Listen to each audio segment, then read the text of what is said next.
नमस्कार।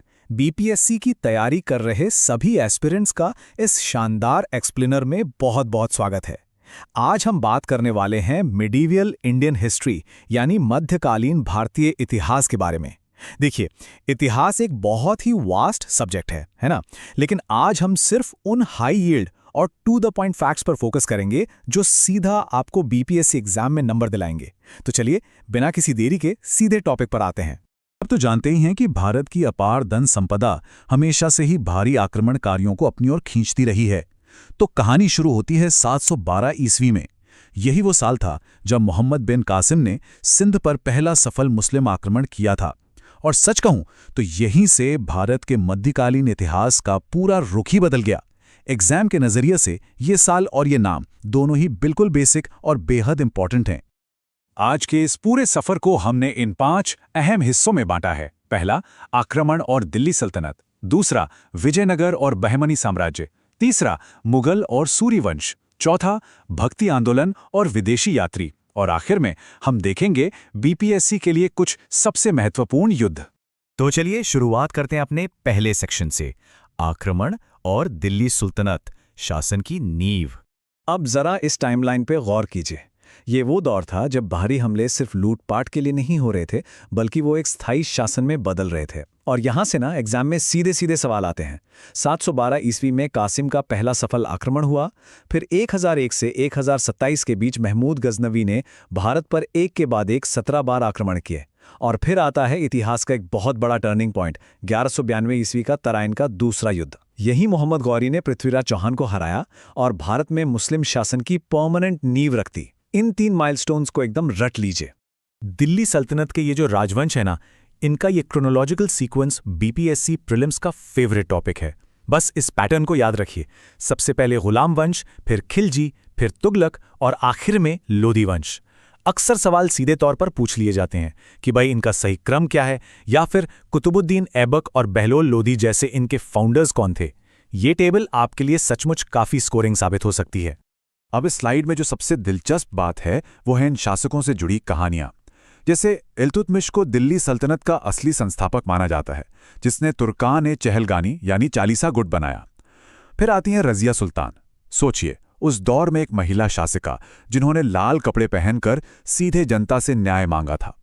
बलबन को तो उसकी खूंखार रक्त और लौह यानी ब्लड एंड आयरन पॉलिसी के लिए ही जाना जाता है।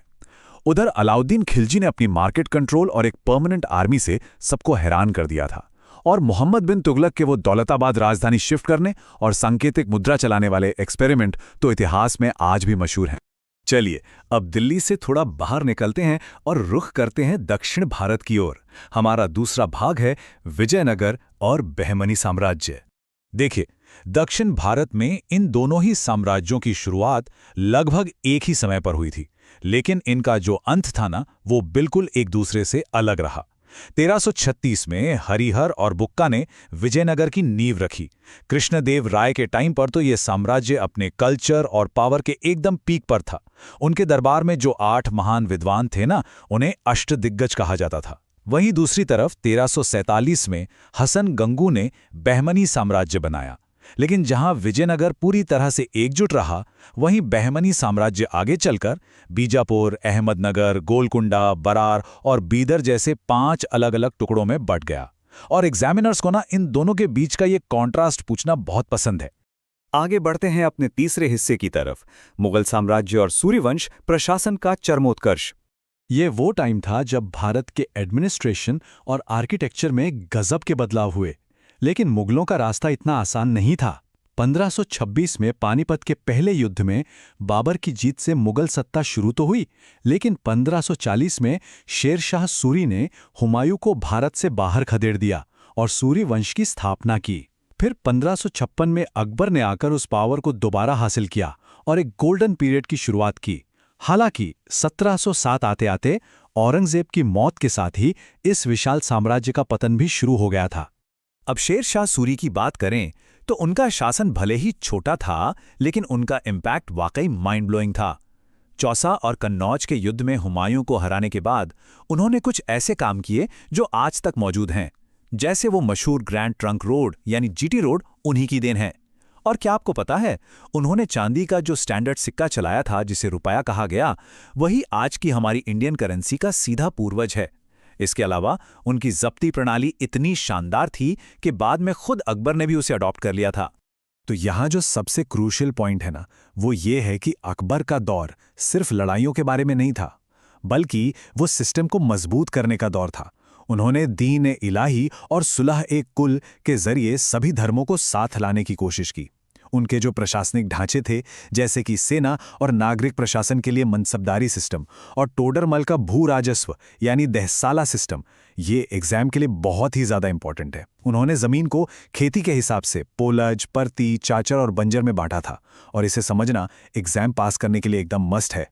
चलिए अब आगे बढ़ते हैं अपने चौथे भाग की ओर, भक्ति आंदोलन और विदेशी यात्री, उस दौर का सांस्कृतिक ताना बाना। राजाओं और युद्धों से हटकर जरा उस समय की सोसाइटी को भी देख लेते हैं। बीपीएससी में अक्सर संतों और उनके काम को मैच करने वाले सवाल आते हैं, तो इन्हें फटाफट याद कर लेते हैं। तुलसीदास जी ने अकबर के ही समय में रामचरितमानस की रचना की थी। चैतन्य महाप्रभु ने गौड़ीय वैष्णववाद की शुरुआत की और कीर्तन को घर घर तक पहुंचाया। राजपूत राजकुमारी मीराबाई को तो हम सब जानते ही हैं, भगवान कृष्ण के प्रति उनकी वो सर्वोच्च भक्ति। और कबीरदास जी, जो कि पेशे से जुलाहे थे, उन्होंने हमेशा ही बिना किसी भेदभाव वाले एक गैर सांप्रदायिक रास्ते पर चलने की सीख दी।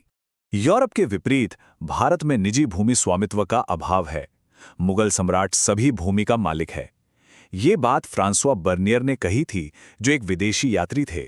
इब्न बतूता और बर्नियर जैसे विदेशी यात्रियों ने हमें उस वक्त के भारत के बारे में बहुत ही क्रूशियल जानकारियां दी हैं।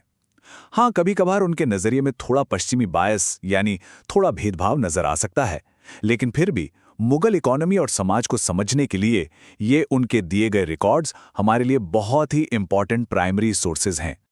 और अब हम पहुंच गए हैं अपने एक्सप्लेनर के आखिरी और सबसे धमाकेदार सेक्शन पर, महत्वपूर्ण बीपीएससी युद्ध, एक हाई एनर्जी सारांश। ये जो टेबल आप देख रहे हैं ना, ये आपको सीधे सीधे मार्क्स दिलाने वाली है। ये वो युद्ध हैं जिन्होंने भारत की किस्मत पलटकर रख दी थी। 1191 में तराइन का पहला युद्ध, जिसमें पृथ्वीराज चौहान ने गौरी को हराया। लेकिन ठीक अगले ही साल 1192 के तराइन के दूसरे युद्ध में गौरी ने बाजी पलट दी। फिर 1526 में पानीपत का पहला युद्ध, जहां बाबर ने इब्राहिम लोदी को हराकर मुगल सत्ता कायम की, और 1576 का वो महासंग्राम, हल्दी घाटी का युद्ध, जो अकबर और महाराणा प्रताप के बीच लड़ा गया। बस इन युद्धों, उनके सालों और उनके नतीजों को अच्छी तरह से अपने दिमाग में फिक्स कर लीजिए। अब सेशन खत्म करने से पहले जरा इस एक अकेले नंबर पर फोकस कीजिए, 1565। सोचिए, इस साल में ऐसा क्या हुआ था? 1565 ईस्वी में आखिर ऐसा कौन सा विनाशकारी युद्ध हुआ था जिसने उस बेहद शानदार विजयनगर साम्राज्य का हमेशा के लिए अंत कर दिया? अगर आपके दिमाग में तालीकोटा का युद्ध आया है, तो आप बिल्कुल सही ट्रैक पर हैं। 1565 के तालीकोटा युद्ध में ही बहमनी राज्यों के एक संयुक्त मोर्चे ने विजयनगर को पूरी तरह तबाह कर दिया था।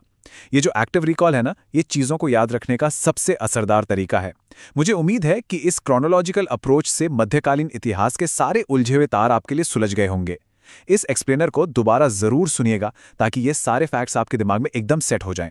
तो बस ऐसे ही सीखते रहिए और अपनी तैयारी मजबूत करते रहिए। All the best.